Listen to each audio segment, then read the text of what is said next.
Masih ingat cerita dalam kitab Durratun Nasihin? Saya ulang lagi cerita ini untuk sugesti. Ada buajingan tengik pernah membunuh 99 orang. Satu saat hidayah datang kepadanya, terniat ingin bertaubat. Dicarinya seorang ustadz. Ketemu ustadz kepala ngajar. Ustadz, ya, apa? Saya mau taubat. Diterima apa tidak taubat saya? Emangnya dosa kamu apa? Saya pernah membunuh 99 orang, Ustadz. Ustadznya melotot. Wih, banyak amat. Enggak segampang itu nyawa hak prerogatif Allah. Cuma Allah yang berhak ngambil. Membunuh tanpa alasan yang benar dosa besar. Dosamu kelewat banyak, Mas. Enggak bisa. Dia ponis lebih dulu kayak surga milik bapak moyangnya. Ini preman kita pikir ini ustadz saya niat baik-baik kok ngomongnya nggak enak. Nah, daripada 99 tanggung, saya lempengin aja nih urusan dah.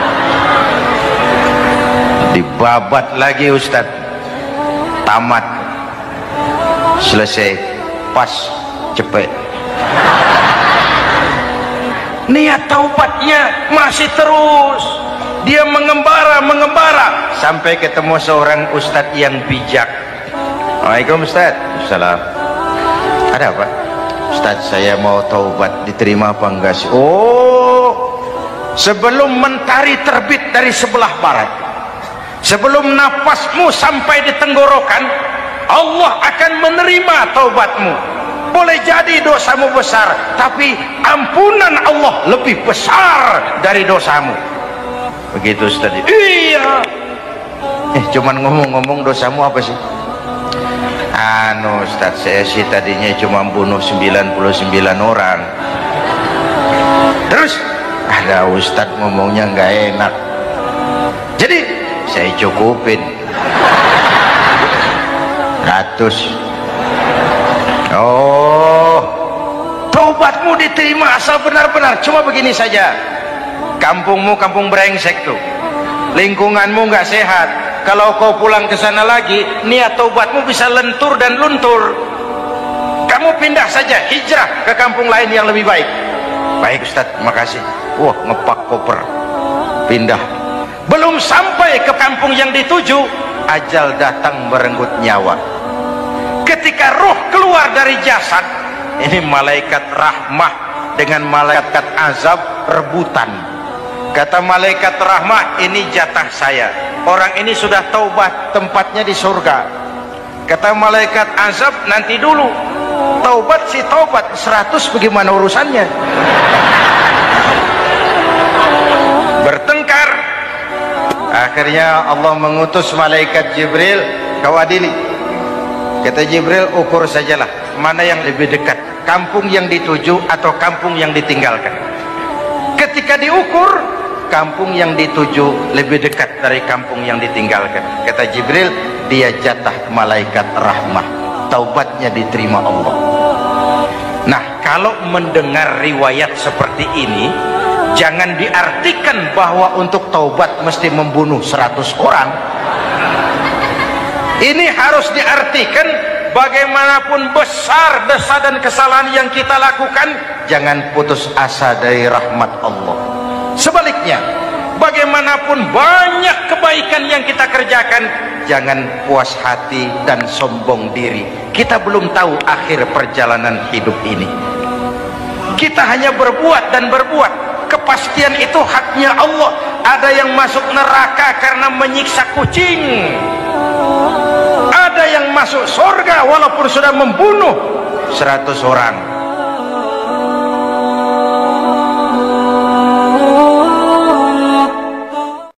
Belum pernah Allah menciptakan makhluk seindah manusia, sesempurna manusia. Belum pernah. Itu di Ragunan makhluk Allah puluhan ribu. Bandingin nama kita, bagus mana?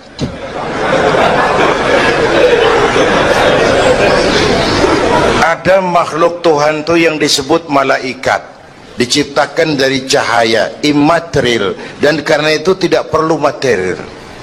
Malaikat diberikan akal tapi tidak diberikan nafsu. Kalau malaikat selalu benar, nggak istimewa.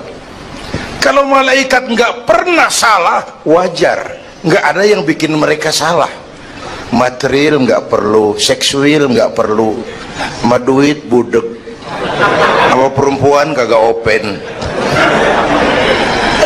Malaikat. Sebaliknya ada makhluk Allah yang namanya binatang, diberikan otak tapi tidak diberikan akal. Mereka hanya diberi nafsu. Sapi kalau dia ngelihat rumput, nggak usah nanya ini rumput halal apa haram, nggak usah. Ayam jago kalau sudah datang syahwatnya, nggak usah nengok ini banyak orang apa enggak, nggak usah. Dan itu wajar binatang. Nah yang ketiga kita manusia, makhluk paling komplek, diberi akal, diberi nafsu. Tiap hari sejak bangun tidur sampai tidur kembali terjadi pergolakan perjuangan antara bisikan akal dan nafsu. Kadang akal menang, kita naik jadi malaikat, cuman potongannya manusia. Kadang nafsu menang, kita turun lebih kayak binatang, bahkan lebih rendah daripada binatang, lebih buas daripada binatang. Buas-buasnya sapi, makanannya cuma rumput. Manusia kalau sudah puas itu aspal, kabel telepon, minumnya solar,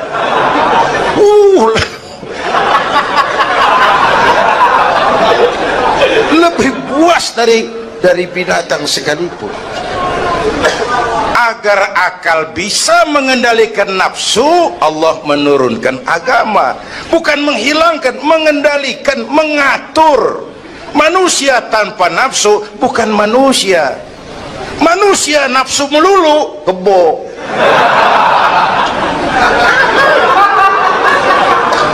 Islam nih, agama nih nggak ngilangin nafsu, ngatur supaya sesuatu pada tempatnya. Jangankan hidup berkehidupan, pakai kopiah saja mesti ada caranya tuh. Ya, ada cara. Ceramah ya gini, dagang miringin dikit, main gaple begini.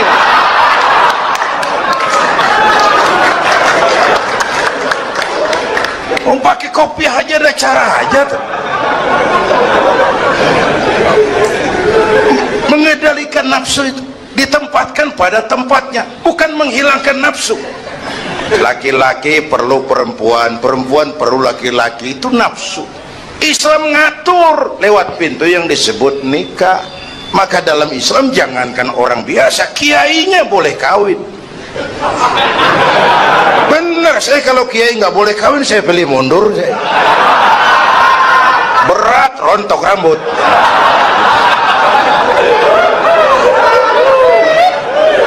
Ngatur. Saudara-saudara hadirin yang saya hormati, jadi ternyata di sini bukan perjalanan terakhir.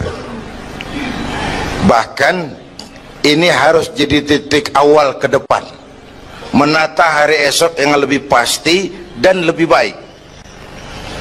Pertama, jangan pernah terniat kita akan kembali ke sini lagi. Jangan pernah terniat bahwa kita optimis, itu harus. Bahwa kita semua punya salah, itu pasti. Nih, saya nih, Zainuddin nih, kalau mengharap masuk surga pakai amal yang saya kerjakan sendiri, roman-romannya tipis harapan. Bener. Sholat saya berapa banyak saya tahu, sedekah saya berapa duit saya tahu, sholat saya berapa banyak saya tahu. Terus saya baca sejarah, Nabi Adam dosanya atu, makan buah khuldi. Nabi Adam dosanya atu, dikeluarin dari surga. Kita dosa banyak, pengen masuk. Kan kagak nyambung nih, nggak nyeklek. Untung Allah itu bukan Tuhan pendendam.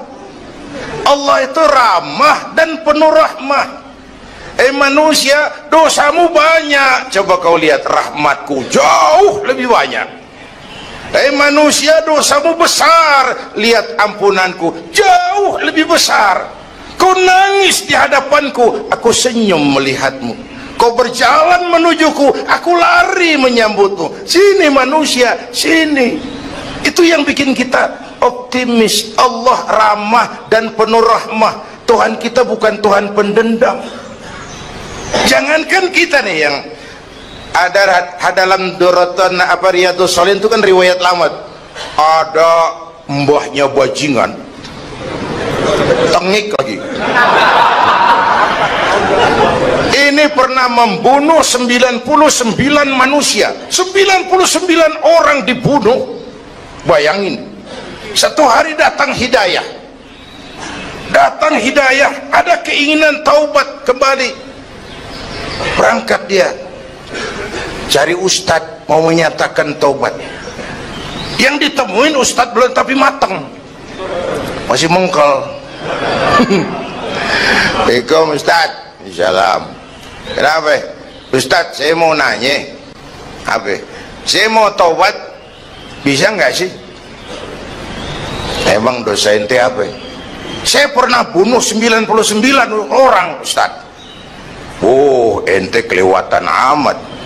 99 mau gedean itu, susah taubatnya, susah.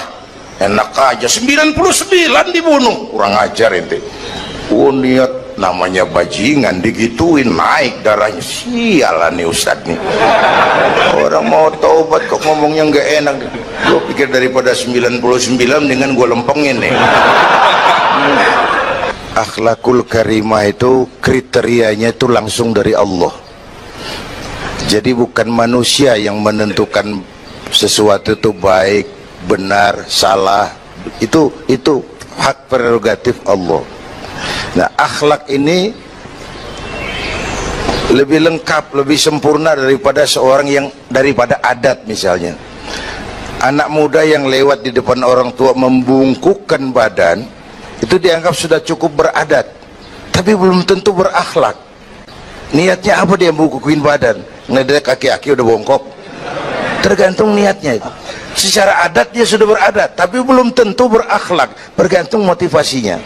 Oleh sebab itu dalam Islam akhlak itu 3. Pertama, akhlak kepada Tuhan. Ini yang terpenting dan ini pondasi. Akhlak kepada Tuhan itu intinya 2. Jangan menyekutukannya dengan sesuatu pun, jangan menyembah kecuali hanya kepadanya. Itu berakhlak apa tidak kita kepada Tuhan, kelihatan dari 2 ini. Jangan menyekutukannya dengan sesuatu, jangan menyembah kecuali hanya kepadanya. Itu sumber nilai akhlak. Jangan menyekutukan Tuhan dengan terang-terangan atau remeng-remeng. Kadang-kadang kita terang-terangan, enggak, remeng-remeng kejebak. Gue entak pakai cincin ini nih, tuh, cincin dah. Gue entak pakai cincin ini nih. Jangan anak perawan, nenek-nenek lihat gue lemes. Nenek-nenek ya lemes. Nah, jangan menyembah kecuali hanya kepadanya. 1. Yang kedua, akhlak kepada sesama. Baik sesama muslim, non-muslim, dan seterusnya. Yang ketiga, akhlak kepada lingkungan. Dia mau pohon ini kan kita harus berakhlak. Sama air kita harus berakhlak. Satu saat kampung saya banjir, saya ngomong sama engkong saya, "Kong banjir kong." Kata engkong saya, "Biarin, bukan salah air, habis salah lo." Salah kita bagaimana? Lah, lo tempat air lo tempatin. Yang punya tempat datang dia kagak ngerti, ini tempat gua di sini nggak beda lo. Banjir. Artinya apa? Di Jakarta ini kita nggak ngasih tempat buat air, pantas dong dia ngayap kemana-mana. Al-Quran mengajarkan wa tilkal ayyamu nudawiluha bainan nas. Hari itu kami putar di antara manusia. Tidak ada yang tetap. Segalanya pasti berubah. Sehingga para filosof bilang yang tetap adalah perubahan. Yang tetap adalah perubahan. Ada saat datang, ada saat pergi. Ada hari dilantik, ada saat menyerahkan jabatan. Ada saat berdiri, ada waktunya duduk. Semua datang dan pergi silih berganti. Dalam proses perubahan itu sering terjadi pergeseran nilai. Ya Bu? Apaan?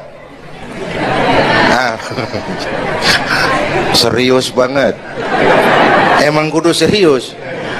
Dalam perubahan itu sering terjadi yang disebut pergeseran nilai. Sebab apa? Sebab Al-Quran sudah memberikan indikasi. Kalla innal insana la yatgha ar-ra'ahu istaghna. Manusia sering lupa diri apabila melihat dia berada dalam posisi yang mapan. Baik kemapanan itu karena kemampuan intelektual, karena kekuatan materi, atau karena faktor kekuasaan. Dikala itu orang sering lentur dan luntur, mengalami proses degradasi. Banyak orang tadinya dengan lantang teriak berantas korupsi, ganyang korupsi, cuma karena belum dapat kesempatan. Begitu dapat kesempatan, korupsinya lebih gila dari yang diteriakin. Ada nggak yang model begitu? Di luar negeri. Di luar negeri, luarnya lagi malah. Terjadi proses degradasi.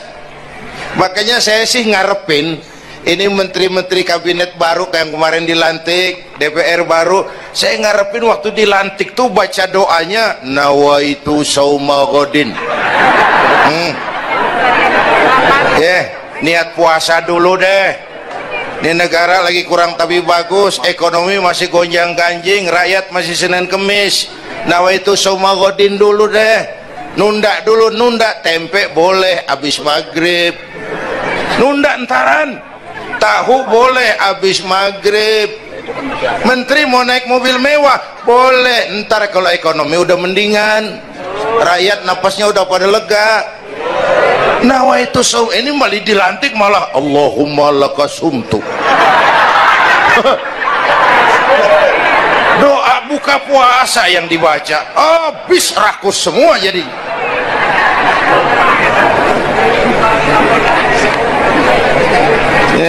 Dengerin ngikutin senturi ya, ban bingung kita siapa yang nanggung jawab ini. Yang jawab banyak banget, yang nanggung kagak ada. Bener nih, yang jawab semua jawab pakai jurus bekelit. Yang nanggung kagak ada. Nih ujung-ujungnya saya khawatir kayak lagu Bengawan Solo, akhirnya ke laut. Kalau udah ke laut udah kagak ada yang ngurusin, dah ribet urusan.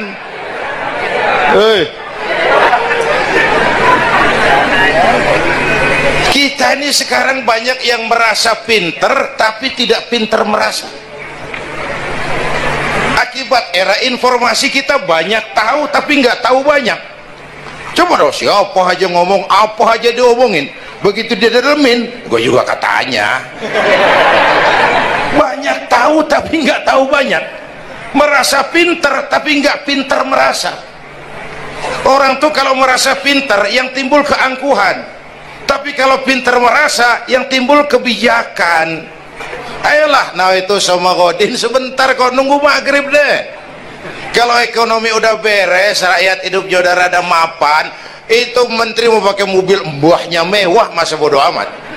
Ya, dong menteri-menteri di Inggris harga mobil dinasnya 200 jutaan, padahal Inggris yang bikin Rolls Royce, Inggris bikin mobil Bentley, Inggris bikin mobil Aston Martin. Aston Martin itu merek parfum apa mobil pakai? Hah? Merek parfum apa mobil? Merek mobil bang. Itu Aston Martin yang dipakai James Bond itu. Oh iya iya, punya pakai? Gue juga katanya.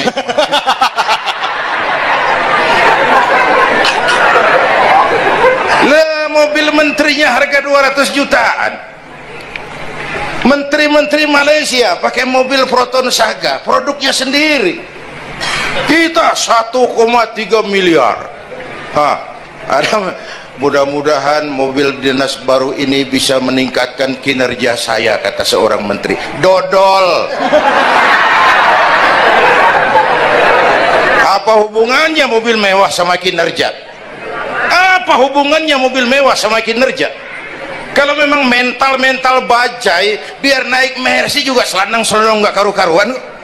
Mental. Dan ini saya mau bicara, kita perlu stabilitas temperatur batin atas terjadinya perubahan yang membawa pergeseran nilai. Kita harus kayak ikan di laut. Ibu tahu ikan di laut? Tahu? Itu katanya ikan di laut udah Kristen semua.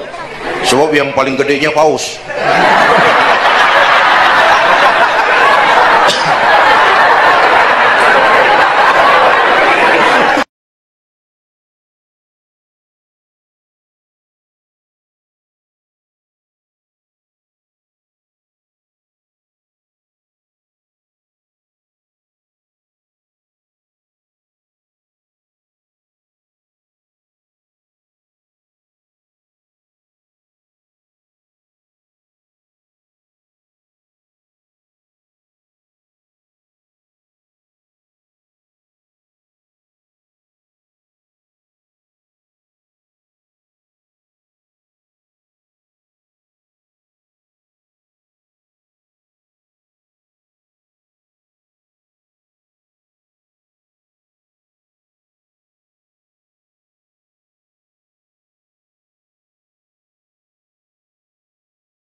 Gampang diasem garemin lingkungan.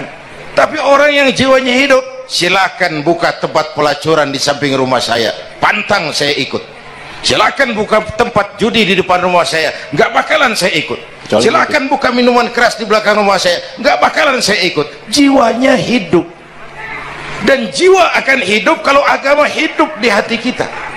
Kita tidak bisa menghindari perubahan, kita tidak bisa menghindari arus persaingan. Sekarang ini jangankan dagang, jadi kiai juga kalau nggak sanggup bersaing. Ini bahasa kasar tapi jujur. Curhat. Karena sekarang orang hidup di zaman banyak pilihan. Pergeseran nilai pastilah terjadi.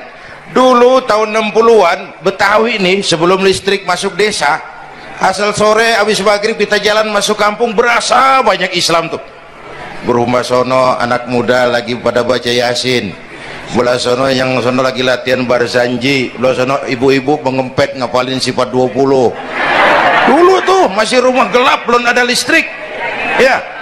Anak muda lagi belajar huruf Al-Quran, alif dasa alif bawa alif dapan u a e u mim da semata dalapan talam depan lu mata lu. Berasa.